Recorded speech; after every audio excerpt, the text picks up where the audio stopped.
Game na. One. Action! Magsitayo ang lahat upang hingin ang presensya ng Panginoon. Lay ka, pangunahan mong pagdarasal. Sa ngalan ng Ama ng Anak ng Espiritu Santo. Ama naming pinakatatila sa lahat. Maraming salamat po sa panibagong araw na ito. At gabayan niyo rin po sana kami, lalo-lalo na po yung mga magdademo ngayong araw. Ang sa ganun ay matapos po nila ng tama yung kanilang gagawin nila. Patawarin niyo rin po sana kami sa aming mga nagawang kasalanan. Yun lamang po. Amen. Magandang umaga sa inyong lahat.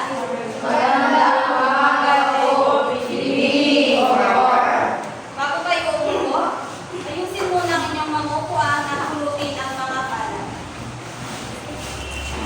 Uy, kalat mo.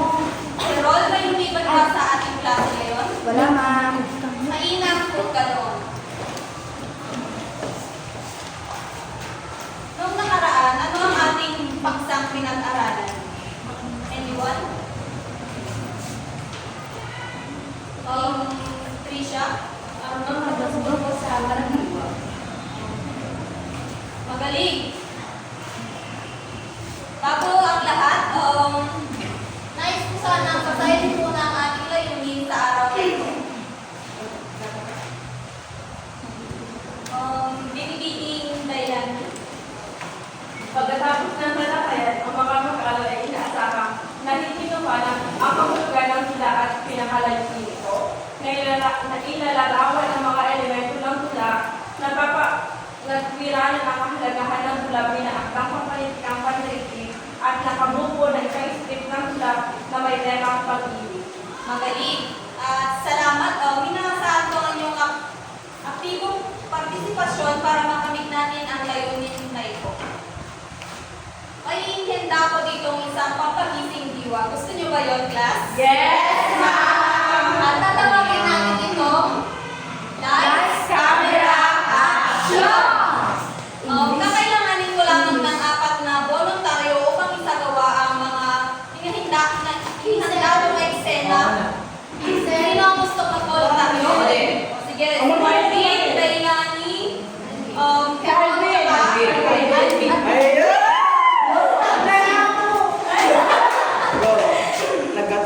So,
Pudot, gaya mo lang yan.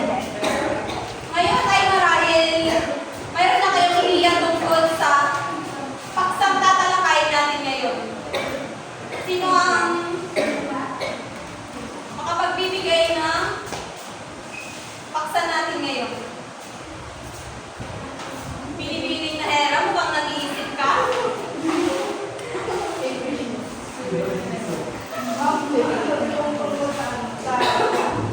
Tama. Ang ating pag-aaral ngayon ay tungkol sa dula. Batay sa ginawa ninyong gawain kanina, magbigay ng sariling pagkakahulugan o iniiyak sa salitang dula. Binibining Lailani. Ang tula po ay isang akdang pampolitika na nagdalaman ng dayalo po ng isang aktor at saka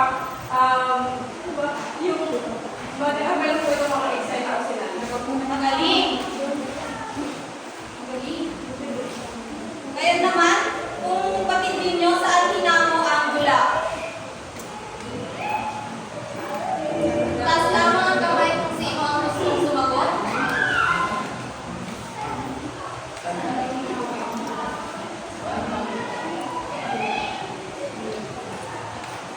Kung wala, ay pasahin na lang. Sino gusto pumasa? Binibining Mercat. Ang dula ay hawak sa salitang Grego ng drama na nangangahulugan, gawain o kilos. Husay. Sunod naman ay ano ang pinakalayunin ng dula? Sino ang gusto pumasa? Taas lamang ang kamay. Binibining Dang-alan. Ang pinakalayunin nito ay pagpapala ang mga tagpo sa isang nakakululang halaman. Magaling. Sa inyong sariling pagpapakahulugan, ito ang tanong, ano ang kadalasang pinapaksa sa pantikan na dula? Anyone? Sinong gusto? Okay, binibining Ramos. Maaaring ang kadalasang pinapaksa is yung mga isyong panlipunan. Magaling. Ito ba yung isang dahilan kung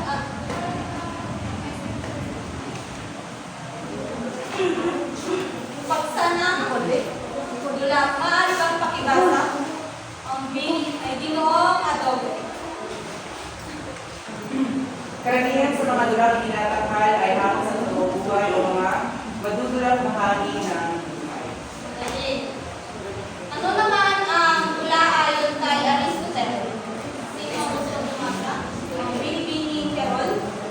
Ayon kay Aristotle, ito ay isang sining na panggaya o pang-iimita sa kalikasan ng buhay. Ipinapakita rito ang realidad sa buhay ng tao, gayon din ang kanyang mga iniisip, kinikilos at isinasaad. Maraming salamat. Sino ang gustong pumasa ng dulang kahit ang Binibining Marquez? Ilang ito ay isang dulang kahalong sa kaliguan o kaliguan. Sino pa ang makapagbibigay ng kahulugan ng dulang trahedya? Taas lamang ang kamay. Sinong gusto sumagot? Sarili ninyong pagpapahulugan sa dulang trahedya. Tragedya. Tragedy. Binibining Ang dulang trahedya po ay kadalasang ang naging wakas ay malungkot o kasaguan. Narito ang mga tema ng dulang trahedya. Pakibasa, lahat kayo. Ang mga tema ng dulang trahedya ay mabigat o makakasama ng loob, nakakaiyak, nakakalumos ang mga tauhang karaniwang nasasadlak sa kamalasan, mabibigat na suliranin, kabibuan at kamatayan. Kung kayo ay gagawa ng isang dulang trahedya, ano ang temang gusto ninyo? Batay sa naibigay na tema. Sino? Binibining Carol. Siguro sa akin mangkot yung yung nakakaiyak. Bakit? Kasi about Trahedya, ma'am.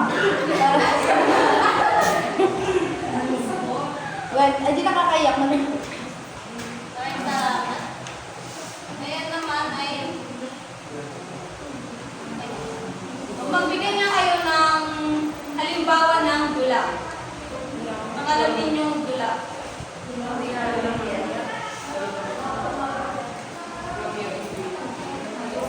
Itaas lang ang kamay kung gusto mo sumagot. Dito ko adobe. Romeo and Juliet. Tama, magaling. Alam niyo ba ang dulang ito? Yes, ma'am. It's about love. Next naman ay ang may mga elemento ng dula. Makibasa. Binigay ni Comra. Ang limang elemento ng hula ay script, actor, panghalan, director, at manuskrito. Ang ating nitong isa-isahin. Una ay ang script. Basahin. Wala na bang ibang kamay dyan?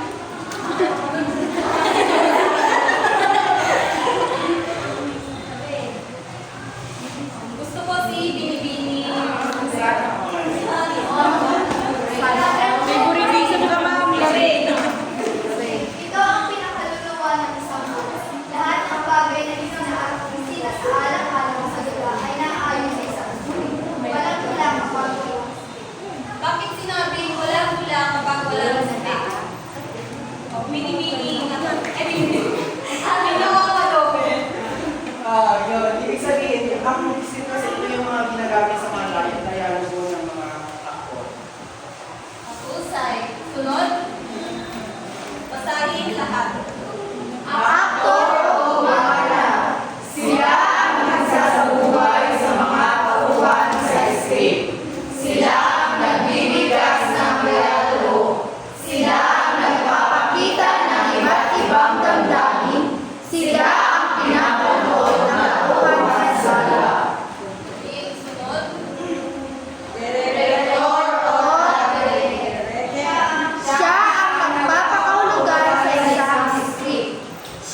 bibigyan ko lang ng po sa malaking ano.